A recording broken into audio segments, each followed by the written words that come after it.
Is there a more important character in The Walking Dead than Daryl Dixon? Arguably not. So it only makes sense to retrace the beloved character's steps and remind ourselves why his new spin-off is worth watching.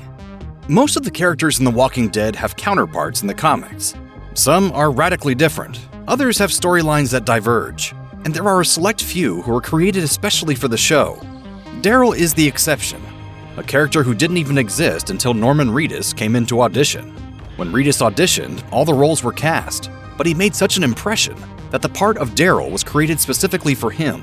From his first appearance, he stands apart from the rest of the ensemble cast.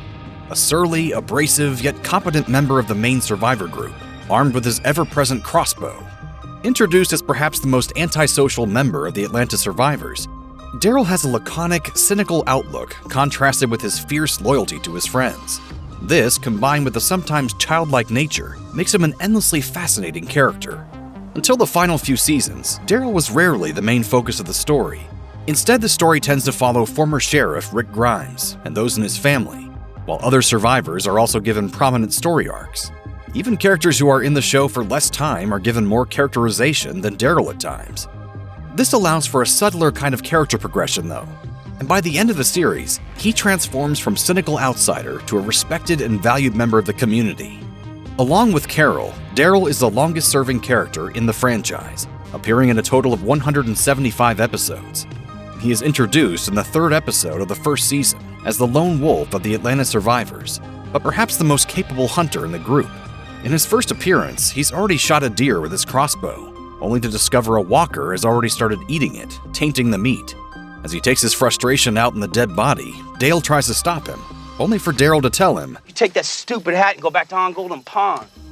When he discovers that new arrival Rick has left Merle for dead on a rooftop, Daryl is understandably furious. But from his first scene, it's clear that he's a very different character to his racist, misogynistic brother. He's hot-headed and quick to violence, but he's also focused and listens to reason. He keeps his own company for the first few seasons, lashing out at anyone who attempts to build bridges with him. With his surly demeanor and monosyllabic conversational skills, he is regularly dismissed as not being too bright, but he repeatedly demonstrates that he is both quick-thinking and astute in his judgment. Daryl's lone wolf persona continues in Season 2, when little Sophia goes missing. Irritated by the slow progress and clueless blundering of the main group, he begins his search for the missing girl and proves his natural hunting abilities by successfully tracking her movements, finding places she rested, and even bringing a Cherokee rose back for Sophia's mother Carol to give her hope. His steely determination puts the others to shame and speaks to the depth of his character. He is fiercely loyal to those in his circle and will not give up once he sets his mind to a task. He still maintains a distance between himself and the rest of the group, though, dismissing the platitudes of the group, who have largely given up any real hope of finding Sophia, and offering words of real encouragement to Carol. Are the only ones zen around here? Good Lord. Season 2 is something of a game changer for Daryl, as he constantly proves himself as the group's most reliable hunter and the most proficient killer. Even as he keeps his distance from the others, he manages to largely keep out of the division that splits the group.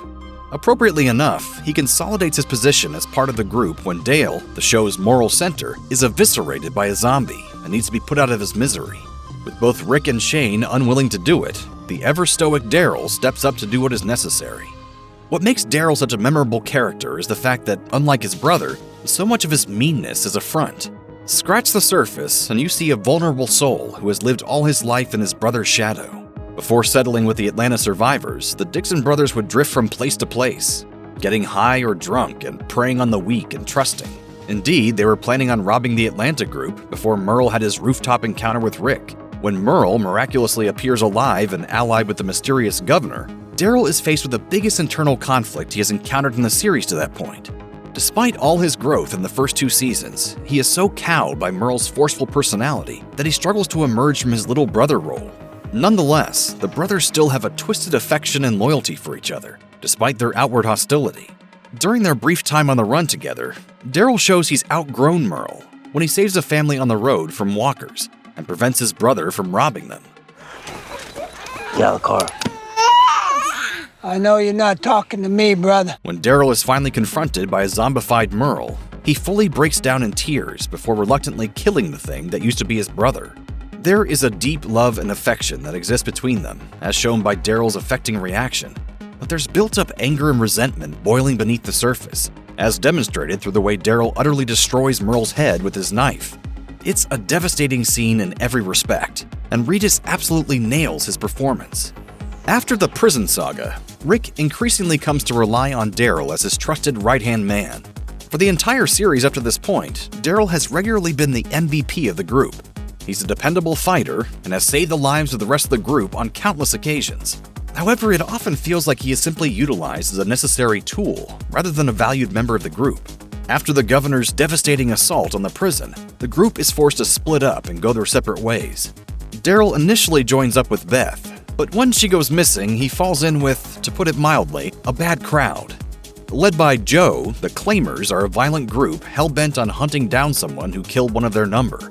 Unbeknownst to Daryl, this turns out to be Rick.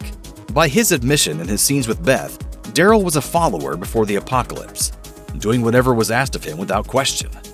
Upon Beth's disappearance, he's mentally vulnerable, and by joining Joe's gang, he backslides to his previous way of living. This all changes when the gang finally catches up with Rick, though. Daryl stands up to Joe and tries to reason with him, pleading the case for letting Rick live, only to be severely beaten for his trouble. After the dust has settled and the Claimers are all dead, Daryl apologizes to Rick for not seeing the kind of men they were. Rick responds by telling Daryl, "You're my brother." Daryl is visibly touched by this. It's validation that he is valued as a person, and the loyalty cuts both ways. The most wholesome relationship in The Walking Dead has always been the budding friendship and mutual respect that exists between Daryl and Carol. One of the show's more sensitively handled touches is the implied empathy Daryl feels for Carol as a wife who is regularly beaten by her husband Ed. Both had fraught relationships with the now deceased abusive family members, and both have proved that they can adapt and indeed thrive in their new surroundings. During the search for Sophia, Carol sees something in Daryl, and when he's recuperating, Carol is the only one to thank him for his efforts.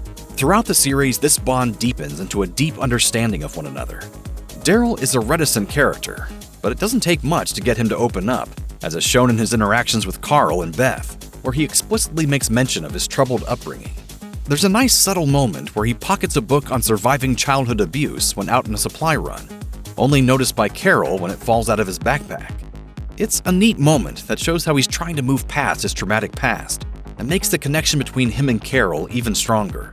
Aside from a few wry moments, the showrunners demonstrate admirable restraint by refraining from keeping the relationship anything but platonic.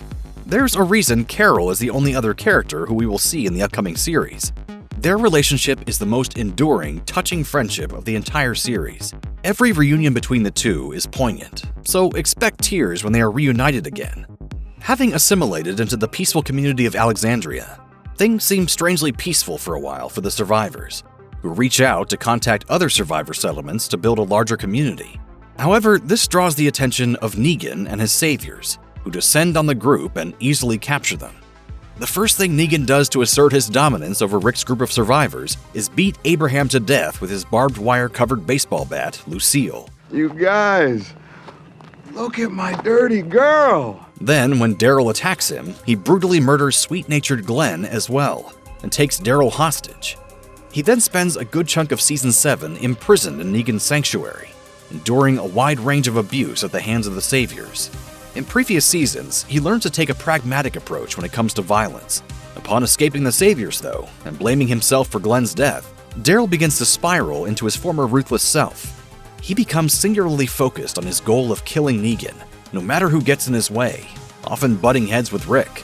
He demonstrates this a few times, in the callous way he kills former friend Morales, and dispatching reluctant saviors Todd and Joey without hesitation. He even drives a bus straight through the sanctuary walls, allowing the walkers to kill prisoners and innocents as well as saviors. As mentioned, Daryl never appeared in the comics, but there is a very similar character named Dwight, who appears alongside Negan as one of the lead saviors. When the Savior's storyline first arrived, many people assumed Daryl would slip into the Dwight role.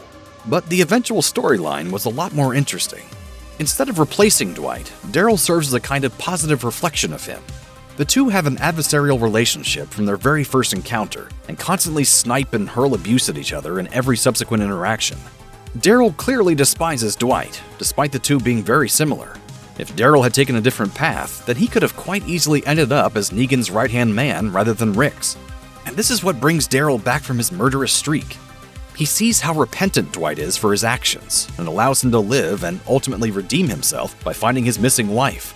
In doing this, Daryl prevents himself from going too far in his nihilistic spiral. After Negan and the Saviors have been defeated, there's a tentative peace among the survivors, with Rick's group leading the various disparate communities. Maggie leads Hilltop, while Daryl takes over the Sanctuary, although he is uncomfortable in his role. There is a clear divide between Rick and the others, who view his allowing Negan to live as a weakness. It's refreshing to see Rick challenged by Daryl, who up till this point largely followed every order without question. It leads to some great characterization for both Maggie and Daryl, as they are confronted with seeing Negan alive and well, the man who tortured Daryl and murdered Maggie's husband. Daryl especially rankles under the position thrust on him, and finds himself butting heads with Rick while also being undermined by the dissatisfied saviors under his command, people who not too long ago held him captive and fought on the opposing side.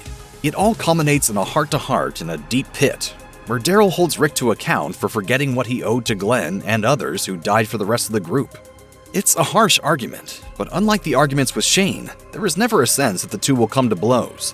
When Daryl tells Rick that he'd die for him, it just shows how far he's grown as a character, and how he prioritizes the safety of his friends and the wider community above everything else. At the midpoint of Season 9, Rick destroys a bridge full of walkers, and supposedly dies in the explosion.